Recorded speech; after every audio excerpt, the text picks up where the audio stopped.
કેરીની સિઝનમાં મેંગો ફિરની એકવાર જરૂર ટ્રાય કરજો. અડધો કપ ચોખાને બરોબર ધોઈ 15 મિનિટ પલળવા દેવાના છે. 500 ગ્રામ ફૂલ પેટનું દૂધ એને 5 મિનિટ ઉકાળી લેવાનું છે. ત્યારબાદ પલળેલી કણકીને ઉમેરી દઈએ છીએ. આપણે ખીર બનાવીએ છીએ એ રીતે જ બનાવવાની છે. ચોખા બરોબર ચડી જાય એટલે 2 ટેબલસ્પૂન જેટલી મિશ્રી ઉમેરીએ છીએ. તમે રેગ્યુલર ખાંડ પણ ઉમેરી શકો છો. અને હવે મિશ્રણને ભાગતા રહીએ છીએ. બરોબર ભાગી દેવાનું છે.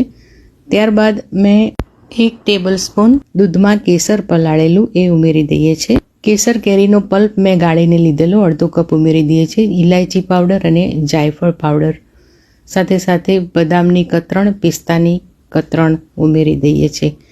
એકદમ ઠંડુ કરી દઈએ છીએ. રેફ્રિજરેટરમાં મૂકીને ઠંડુ પીશો તો જ મજા આવશે.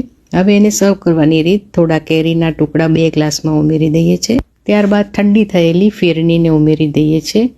ઉપર થોડુંક ડ્રાયફ્રૂટ્સ, ત્યારબાદ કેરીના ટુકડા, ફરીથી ફિરની અને થોડું ડ્રાયફ્રૂટ્સ અને કેરીના ટુકડા ઉમેરીને સર્વ કરીએ છીએ. ઠંડુ ઠંડુ એટલી બધી મજા આવે છે, તમે ટ્રાય કરજો.